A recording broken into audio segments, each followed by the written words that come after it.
All right, thanks, Becky. Once again, good afternoon here in Kampala. Welcome and thanks for joining this call. My name once again is Samson Menawe, and I am the data quality coordinator at HOT. And for this session, I'm going to present this using my OSM diary, where I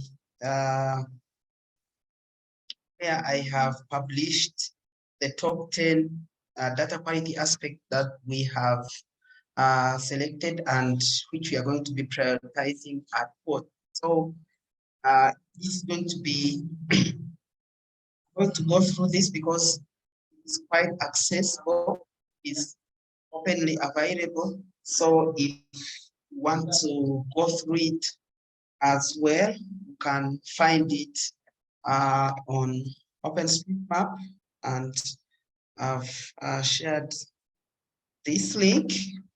And yeah, it's something that you can read more about. Since we don't have like a lot of time for this, I am just going to go through it briefly, and yeah, we shall have also a moment where we discuss some of the new things that you guys have found out, and how we can move forward with data quality. So what are these top 10 data quality aspects that we keep talking about?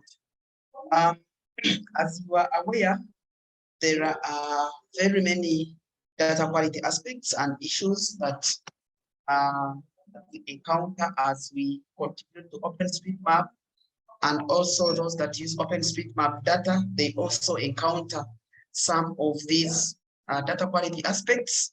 And this is because OpenStreetMap is a platform that is open to everyone. And as we do this kind of contribution and usage, then we encounter some of these challenges that we are going to be talking about. So as HOT, say that no, we cannot prioritize each and everything that we see on OpenStreetMap, but we can prioritize the top 10 list of these data quality aspects, and look at how these aspects come, who brings in these aspects, how can we limit them or even eliminate them completely. And yeah, we did this. We had a lot of chats. We talked with a lot of people. We talked with the data quality associates at the regional hubs. We talked with the community working group. We talked with the quality control working group at HOT. We talked with other representatives from the open mapping communities about what they face as the most data quality aspect as they contribute to OpenStreetMap and as they use OpenStreetMap. So this was not something that one person just sat down and thought about and said, this is the list. No, we had a lot of chats, we discussed this, and we talked with people that manage some of the challenges that they find there, people that manage the communities, and people that use OpenStreetMap. So that's how we came up with these top 10 data quality aspects. And this is the list here, as you can see on my screen. If you are able to see, if you're not able to see, please let me know.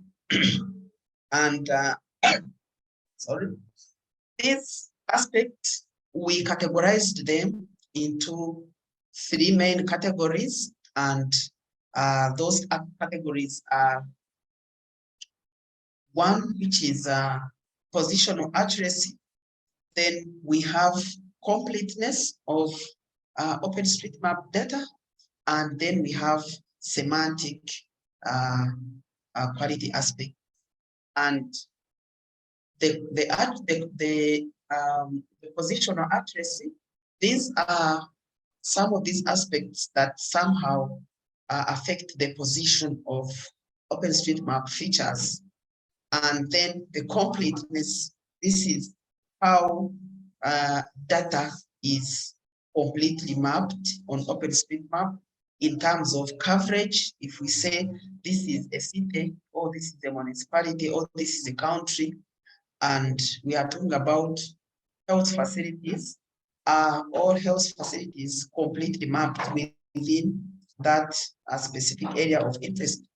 Or if they are all mapped, do they have the minimum required tags that can give out the minimum information that someone would want to use if they want to use that OpenStreetMap data? So, and then semantic information is if there's any other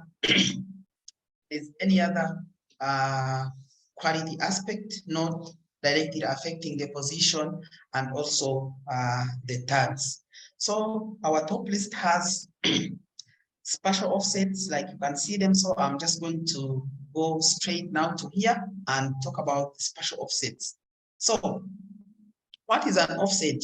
As I'm not going to go so much into reading all this or defining this, because these are some of the things that you guys have already seen, like an offset. This is a degree of deviation from where the feature is and its relative position on ground. And its category, this is falling into the positional accuracy as one of the three categories that I mentioned earlier. And where does this come from? So from the time you will find that offsets come from the misalignment of the different streetlight images that we use to create OpenStreetMap data. And that's the most, the biggest source of this offset. So if someone used a different satellite image and you are going to use another image, then most of the time you will find that those two images are not exactly aligned together, and features that we have traced previously with another satellite image will not be falling exactly to where this image is aligned to. And examples of how can we address this now? There are very many ways how this can be addressed, but I think the most that we are looking at as hot is validation. So as we do the mapping, we have these very many different contributors. We have the beginners, we have the intermediate, we have the corporate organizations. So as they do the mapping, it's very, very prudent that validation is actually stressed, so that if I fail to correct an offset, then the person who is doing the validation will correct that offset. But how do they also do that? Then they must be trained. The newcomers should be trained about that. But also, as we do these mapping projects, either on the tasking manager or the mapathons, then we need to be speaking about the issue of offsets. And why is the offset an important aspect that we need to talk about, that we need to eliminate, and also that we need to reduce? So here you can see that spatial offsets are one of the most leading positional aspects that originate from misalignment of satellite images. And once you have offsets and you don't correct them, then you will be creating more data quality aspects, like overlapping features. You will end up creating overlapping features. You will end up creating other aspects like logical inconsistency of features. And this is where you will find that instead of mapping an electric pole, which was somewhere positioned on ground, for you end up mapping it in the middle of the road, because that's where you are currently seeing it. because there is an offset in the current imagery that you are using. And the second one, we have temporal consistencies. So temporal consistency, this is like we are not able to know when certain information was captured. For example, the satellite image, you can't tell like when was this satellite image captured, and as you are doing the current mapping, you might find you are using an old satellite imagery that doesn't have the new features that we are mapped, either using drone imagery or that we are imported or that we are mapped using an updated image. So when you see this image here, you can see we have some of the buildings on the satellite image, but someone also mapped buildings, but on the satellite image, they are not there. So if this doesn't come into your mind and say, okay, where did this person get these buildings that he or she mapped here? Then you may eventually end up deleting these images. You may end up deleting these features, these buildings. But if you switch maybe to another imagery, or if you switch to an imagery that was captured by a drone or an updated imagery, you should be able to see this. So that's one of the important quality aspects that we have and that we need to bear in mind all the time as we do the mapping. And this aspect falls into completeness because it is missing some information about when the data or when the imagery was. So we have now the third one is feature tracing inconsistencies. Yeah, like I had said, if you have an offset, then you are most likely going to inconsistently trace some of the features that you will see on the image. Yes, you will see, you will be able to see, you will be able, if you have an offset, then most likely you're going to trace some of these features inconsistently, or you will miss some of these features because if you have an offset and you are mapping this task, you might find that one of the features that should have been in your tasks is actually out, and the other person, if they had corrected that offset, then they will also see that feature out of their task. So in the future, you will end up missing some of those features. So if you have an offset, then you are most likely going to have some of those data quality aspects, like you will find yourself tracing buildings that are overlapping other buildings. You will be tracing buildings that are overlapping highways, and also you will end up mapping points on top of other features. So you can imagine mapping a bus station on top of a building, or on top of, or like mapping a water point in the middle of the road just because there was an offset, or there was something that is making you not to trace these features collectively. So then the other aspect that we have is road network inconsistency, which is also one of the leading data quality aspects that affect roads, because roads are one of the core data sets that cut across almost all of the impact areas. So this is a quite big challenge that we have in OpenStreetMap contribution. So some of these inconsistencies include segmented highways, where you find you have a primary road that is supposed to be running, for example, from Uganda connecting to Kenya, Nairobi, Tanzania. But then you find you have that road is segmented into very many segments, and as you do that, you will eventually find change in information or change in tags, depending on the different. You can imagine a primary road that runs from Nairobi, then as it reaches maybe at the border of Uganda and Kenya, it changes into a secondary road. Then in the middle there, after some kilometers, it again becomes a primary road. And yeah, that can be like a challenge. Then the other is outdated highway tags like surfaces. You might find that a road was previously not tarmac or not paved, but currently it is tarmacked. Then hanging roads, where you find you have roads that are not connected to any other road. You have a road, it just starts from nowhere and ends from nowhere. Then the other is having a primary road connecting directly from a footpath.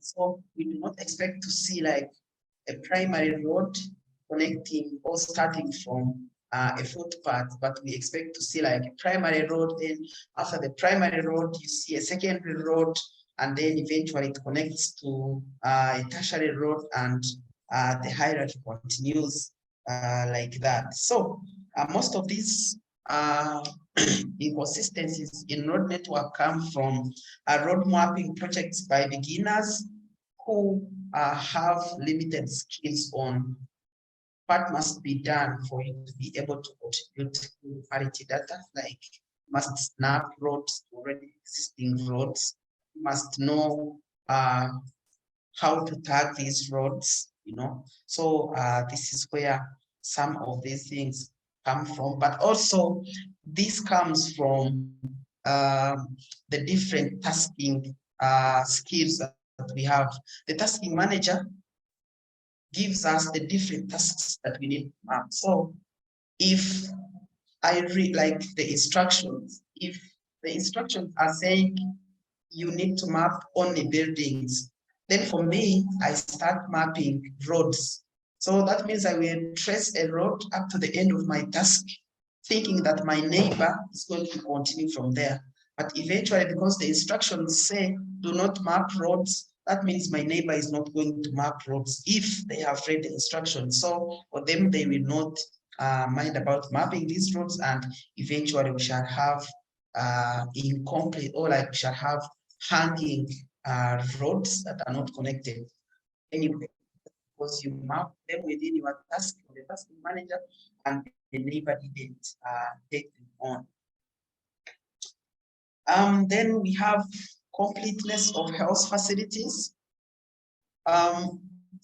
One of the impact areas that we have at court is public health.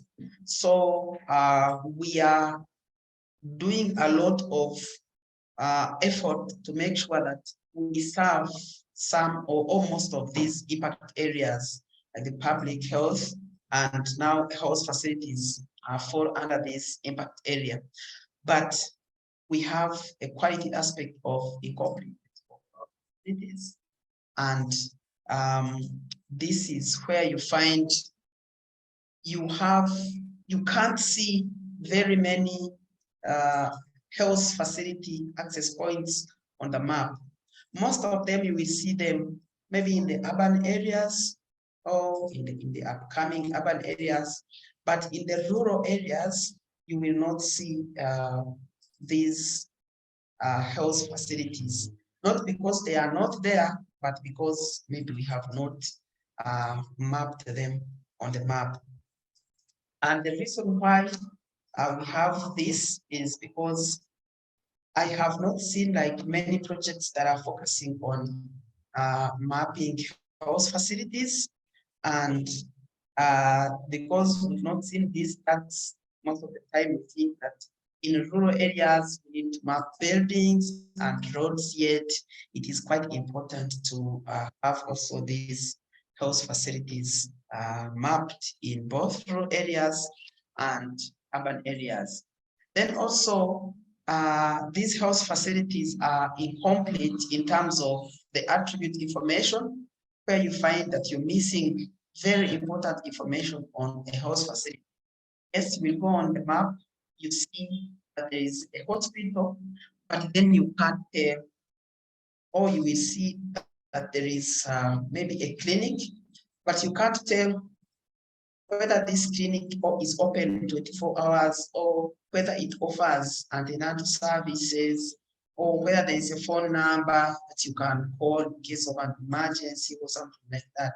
So having only a clinic mapped on OpenStreetMap is not enough in terms of quality.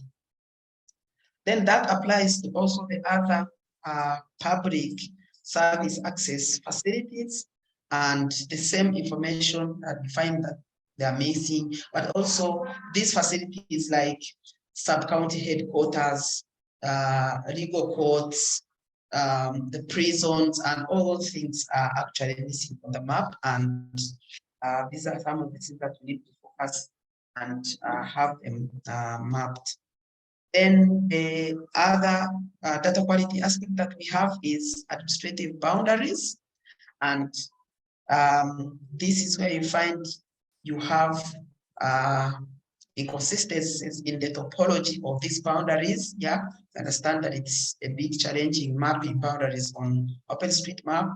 Sometimes then you have broken information, like you have information somewhere, then in another region there is no information, or sometimes it's outdated. You find you have, maybe for example here in Uganda, you find you have this number of districts, but on the map there are less because maybe they have not updated the boundaries of those districts that have been created, and you find that it is very challenging. So, and from these administrative boundaries, that's where you'll also find like the place names will not be able to get them, because if you have missing information on administrative boundaries, then most likely you will also not be able to get information about these place names. If you have them outdated, then most likely if you try to map these place names with outdated information, then you will be mapping data that is out of date, because sometimes administrative boundaries change, they split, they subdivide them. What initially was maybe place X was now subdivided into two, and it is now X and Y, but for you only have X. And if someone is looking for that place, maybe to reach out there, they will not be able to find that place. Then another issue is tagging, which is one of the main issues with OpenStreetMap data. So if you create OpenStreetMap data and you don't mind about tagging, then it is really, really difficult for who is going to use that data and how that data is going to render on the map. So some of these tagging issues really come from misspellings and the capitalizations of these tags, because if you are very keen on the key and the value, you should be able to get, how do I add a tag? This value that I'm actually trying to add on this, but also knowing these features by local knowledge also is actually important when it comes to tagging, because you need to know what tag you are giving to a feature. In some of these chats on the forum on Slack, I'm seeing members asking, what is this feature? Because it is important for you to know what the feature is, because you need to give it a tag, but if you don't know, then you will end up giving it wrong information and it will render wrongly. And if someone is going to use that information for decision making, then probably they will be using wrong information. Then we have logical inconsistency of the map features. This is what I was talking about. Sometimes we go to the field, we collect data using mobile devices, and we intend to upload this data to OpenStreetMap. But then before we upload, maybe we go through other data cleaning processes, like checking the data in JOSM and all those things. But also, as we collect this data from the field, there are some challenges that are always there, like the GPS was not good, like the accuracy was not good. So if you plot this data and upload it to OpenStreetMap, and you don't look at it, check it, and correct some of these, then you will find like you have these features placed in wrong positions. You will end up, if you are doing a water point project, like mapping water points, you will end up having water points in the middle of the lake. You can imagine you have water point in the middle of the road, you have water points in the middle of the forest, and that will be really logically inconsistent. Then the other thing is, if you don't give the correct tag, then for you, when you intend to map a railway station, and then you end up having it as a bus station, and it will be inconsistent having a bus station along a railway line. So all these data quality aspects somehow move together, and yeah, we need to prioritize them and reduce them or completely eliminate them. But there's a lot that we really need to do. And then the last data quality aspect from our top 10 is that semantic aspect that comes from the tasking manager, where you find we have projects that have been created but without clear instructions. And if you don't give clear instructions, then you're going to expect a lot more coming in terms of data quality. Like I had said, if you don't clearly indicate what is supposed to be mapped, then everyone is just going to map what they find, and you will find that you are creating disconnected roads, like I had said before. You are missing out some of the features. So someone may think that we need to only map roads, yet they are supposed to map roads, buildings, and maybe land use, but because the instructions are not very clear, then you find yourself mapping only the features that they find. So those are the aspects, like in brief. But like I said, you need to go there, check them out, see where some of these aspects come from, and have that in mind. And then maybe, because we are just running out of time, but I'm just going to request for more 2 minutes, and we look at this, because I said that these are not the only data quality aspects, but because we want to learn from you as well as you learning from us, I have created this Jamboard where I just want you to look at it and contribute and add some of these data quality aspects that you always encounter as you contribute to OpenStreetMap, or as you use OpenStreetMap data. So if you can actually look at this Jamboard and add some of these data quality aspects. I've shared the link here in the chat. Then it will be good for me, because there I will find out some of the new data quality aspects that we didn't know about, because yeah, there's a lot, like I said, there's a lot to learn from you, and also there is more that you will learn from us. But also, as you continue with this training, look at some of these ways on how can we improve the quality of OpenStreetMap data. Having any challenges joining the Jamboard, please let me know, or let me know, and yeah, I'll be happy to see some of these challenges coming in, and the solutions on what we can do to improve the general quality of open. I'm going to stop from here and take the mic back to Becky. Thank you. Awesome. Any questions? Actually, I just got a question for you, as others prepare their questions. So you mentioned that sometimes you find like water points on lakes. So like for instance, for me in my village, deep there, like the lake next to our home is like the water source that we have, one of the water sources that we have.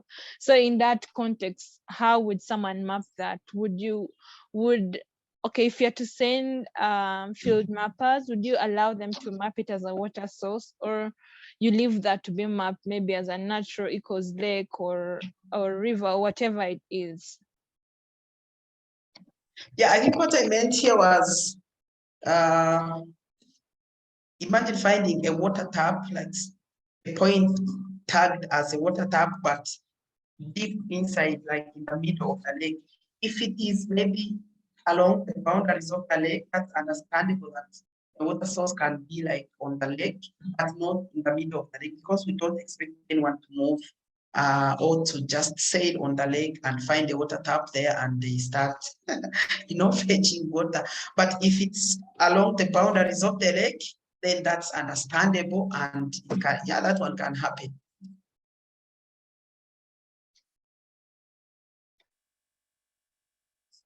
Awesome. Any yes, Kingsley, go ahead and ask. Yeah, thank you, Samson. I'm actually looking at the 10 data quality aspects you actually mentioned. And my question or suggestion is based on number 4, when road network consistency. When you mention something like your neighbor mapping the other tags, and probably in that condition, the person might not really map what ought to be mapped, and you go ahead talking about when you are asked to map buildings only in the tags, and then your neighbor is mapping both building and the road, thereby making the road hanging. So my question is, what if we have this kind of situation? Because I think that will help us in controlling that. In conflicts, if you did not resolve conflict, it will not allow you to upload. So what if in every task it is integrated in such a way that if you're asked to map buildings and you start mapping road, which your neighbor might be not mapping road, and then at the end of the day, you see we have floating road, thereby having data quality issue. What if it is integrated in such a way conflict is done? If you add features that are not asked to add, you won't be able to upload. I'm just thinking on how that can be done. So I don't know what I get what I'm trying to say. Yeah, I have got what you are trying to say, but the most important thing is now we need to look at what are the first principles of the tasking manager. And before you start contributing to a project, first understand what you need to contribute to. But then also one of the principles of the tasking manager is validation, the issue of validation. So we expect that the 3 different groups of mappers, there's some level of contribution that we always expect. So we expect a lot to come in, like we expect some of those things to happen, but then we have to try as much as possible to make sure that these things do not happen. One, as you create a mapping project that is going to be remote and on the tasking manager, make sure the instructions are very clear. Be very clear on what you are mapping or what you want the mappers to contribute to OpenStreetMap. And stress that if it means making it bold, or if it is just changing its color to red, or if it's underlining it or making it italic, just to stress that this should be mapped and the other shouldn't be mapped, then that's one of the things that should be done. Then the project managers, if you create a project don't just sit there and relax, because you need to give feedback, first of all. And if anything comes, like from the validators, because the validators will make maybe comments, or they will try to give feedback, try to respond and say, okay, you see, because if you are the project manager on tasking manager and you see the project is being mapped, try to find out what's going on. Is there any challenge that your mappers are finding? Are there comments that are coming in from your project, or are there any other notifications that you are getting from this project? So don't just relax and wait for the project to be completely finished and then start finding these errors or challenges. Because if you find out something earlier, then what you can do is to communicate back to who is mapping that. For example, if the project tells you that we should be mapping only buildings, and then you realize that someone is actually mapping hanging roads, then you can communicate back to them as early as possible and let them know that, no, please, we need to be mapping only buildings, and we will end up having hanging roads. So don't map roads, because your neighbors in the neighboring tasks are not mapping roads. Then the other one is validation. If you are validating a project, then also mind about what the project is all about, and check actually some of these things, like the quality of the features, because validation is actually all about contributing to quality OpenStreetMap data. So if we can't get instructions, then at least we can have feedback, or if we can't have feedback, then also the validator should be able to kind of get back to us, or wipe out some of these challenges that we encounter during mapping. I don't know if I have answered you, but if someone has any other contribution, like Ralph or Becky, then you are also free to come in and add to that. I think you have answered me. Just that I'm looking at it, the volunteer mappers, some of them might not be interested in reading instruction, even though it is stated that you have to read instruction before mapping a task. And some people that read instruction might be doing the right thing. And at the end of the day, because the people that do not read instruction are doing the wrong thing, you end up having data quality issues. So if it can be restricted, I think the first day we were taught on IT editor, we were taught that you can actually restrict only tagging for building. I think that will also help in terms of what is being inputted and what is being uploaded. So thank you. Yeah, thanks. Back to you, Becky. Awesome. In case, do we have any questions? Yes. Just go ahead, unmute yourself and speak. Samson mentioned something that got me thinking about road networks, that it will be, okay, maybe I misquote him, but he was almost implying that you cannot have a truck connecting to a primary road. But in the case where I'm looking at even major highways in Kenya, you might get even paths leading to the roads. So are you not going to tag them because we are expecting to have a primary joined to a tertiary and such, like bigger roads leading into, so that they have a well-connected network? Yeah, I think what I meant is, I don't know how I can put this up, but if we have, for example, a tertiary road that got for example, from Nairobi, let's say we are moving from Nairobi to Kampala, and it's the main road that we see, and it's a tertiary road. But then as we reach somewhere in the middle, we branch off on a truck road that leads somewhere, maybe to a certain national park. But as we reach, before we reach the national park, there is also another road that branches off. Then we find it, for it is now tagged as primary. You know, it's that kind of hierarchy.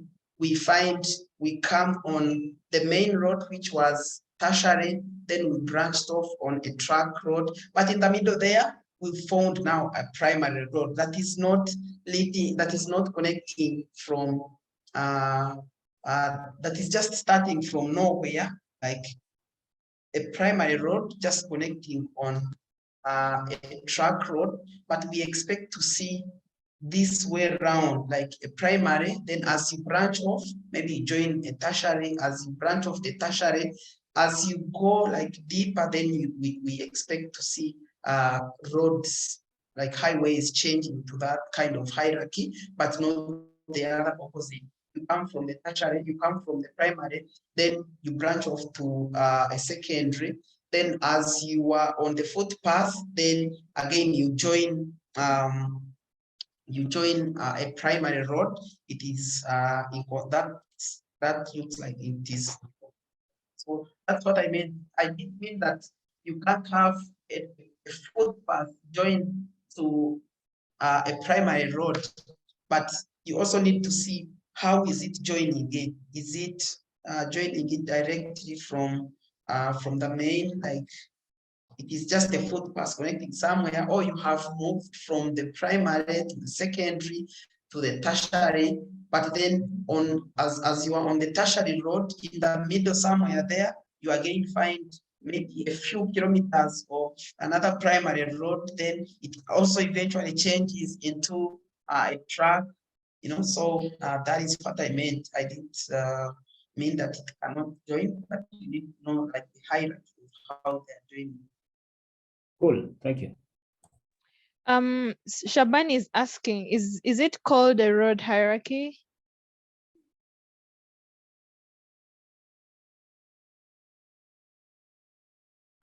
Samson, you're on mute. Yeah, maybe it could be something like that, but that's a new term, or it's something that we can start referring to. But Ralph, if you have something that you can mention about that, then yeah, but it's like kind of hierarchy that you need to understand, that a primary joins to a secondary, from a secondary you join to a tertiary, but also depending on the situation, how you are moving or how you are mapping that road. Yes, Samson, you're quite right. And it's a good word to use, hierarchy, but I think it's more in OpenStreetMap. The idea is the priority of the road. So it's more a priority. We judge the roads not by their local classification or anything else, but simply by how important they are. So if they are linking to major cities, then that would be the highest classification. If it's only linking to large villages, it comes down in importance. When you get down to the countryside, of course, it is the smallest category road or the lowest category road, because the amount of use and importance to them is greatly reduced. So look at not such a thing as hierarchy, but more importance of road. Back to you, Samson.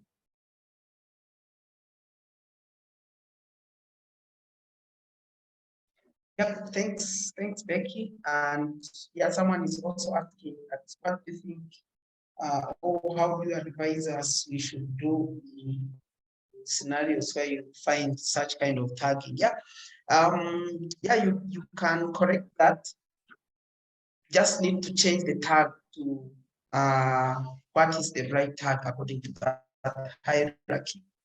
Okay, so you don't need to delete, or you don't need to leave it like that. But if you find that, then correct it there and then and give it maybe the correct tag. But you can also refer to the highway tagging wiki page for Africa, and yeah, as you find such scenarios, then you can either reach to us, you can reach out to me, you can reach out to Rebecca, you can reach out to Ralph, and you can get guidance on how you can do that, or you can communicate that directly on the chat on Slack, and we should be able to look at it, the entire team, and we can guide on what we should do in that. Okay, thank you. All right, I'm seeing a hand up. Shaban, you can unmute yourself and speak. Thank you, Beck. Yeah. I was proposing that the issue that Mr. Sampson talked, we can call it a load highlight. For town planning, we believe that most of the load, big load, I mean primary load or trunk load, they need to have a load highlight, mean that big load should feed small load. So why we call highlight in town planning.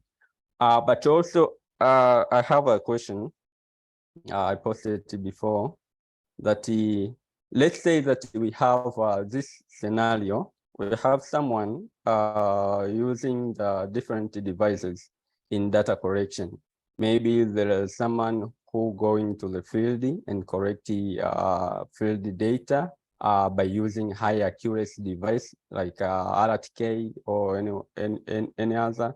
But also we have this kind of people who using smartphone, Kobo correct, and maybe survey 1 to 3 or decay. But also we have this remote mapper that who using just an image to map the building. So if they needed to import the data into the OSM, may interfere and affect the OSM data quality, maybe.